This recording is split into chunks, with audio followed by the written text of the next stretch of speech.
En RD Congo et dans les régions voisines, existe un problème sérieux par rapport au marché d'écoulement et d'achat des produits des récoltes.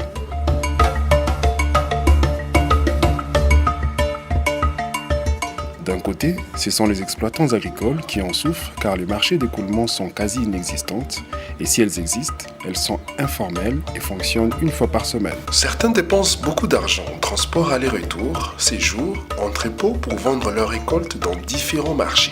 Et ce, avec la probabilité qu'ils retournent avec une partie non écoulée qu'ils doivent encore payer le transport.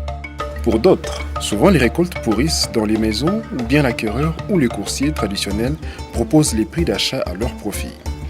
Les exploitants qui ne savent pas où orienter leur production restent pauvres toute leur vie, bien que travaillant dans les champs toute la saison. Et de notre côté, les acquéreurs eux aussi se retrouvent souvent face à la carence de produits agricoles due au marché qui fonctionne un jour sur 7, manque d'une vitrine guide, partageant une cartographie précisant dans tel territoire ou district dispose de telles quantités de produits agricoles.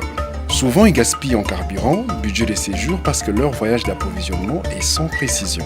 Aussi, ces secteurs pâtissent et demeurent dans l'agriculture de subsistance. Manque de financement, absence de banques agricoles, certains financements agricoles existants demandent beaucoup d'exigences administratives, alors que bon nombre d'exploitants œuvrent dans l'informel.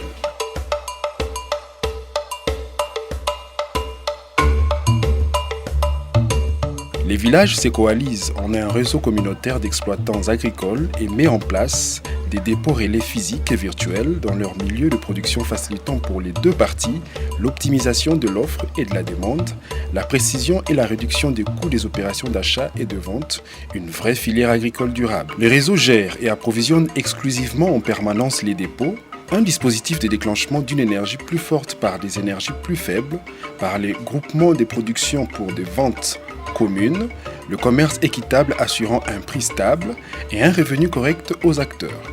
Les exploitants agricoles informent leurs récoltes au dépôt de leur coin, leur état de sèchement, les acheminent au dépôt, l'admin enregistre les récoltes dans les dépôts physiques et virtuels. Plus besoin que le client vienne passer devant les dépôts pour remarquer le produit. Nous irons vers le client grâce au e-marketing. Les acquéreurs, en se connectant sur Mukuli Masoko, voient la cartographie en temps réel de la quantité de produits agricoles disponibles dans tel territoire de sa province, la tendance des prix et choisissent vers quel dépôt se diriger pour faire ses réservations, achats en ligne ou physique, avec toute précision en économisant en temps et en brisant les dépenses d'aller et retour, de carburant, de séjour, d'entrepôt dans différents marchés pour vendre ou acheter le produit. Pour l'accompagnement d'exploitants agricoles par les financements participatifs via la rubrique Mkulima Collaboration, exploitants et populations travaillent sur des projets communs.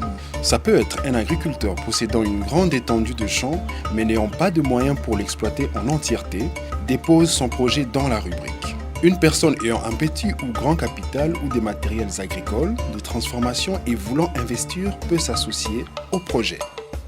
Un passage de l'agriculture de subsistance à celle du développement économique grâce au financement participatif qui facilitera à chacun d'être acteur du développement. La première condition pour qu'un exploitant agricole sollicite un financement participatif, il doit être affilié à un réseau communautaire d'exploitants agricoles et interconnecter son projet à son dépôt relais virtuel sur la plateforme. Cette politique facilite des observations claires de contrôle, des gestions des fonds mobilisés et le bon suivi du cahier de charges et le déroulement du projet, aussi assurer confiance aux contributeurs de la bonne garantie et utilisation de l'argent, aussi un bon retombé pour tous sur le plan socio-économique. Et au final, la vente des récoltes produites grâce aux fonds mobilisés est garantie vu que le circuit optimisant l'offre est implanté d'avance par Mkulima Soko.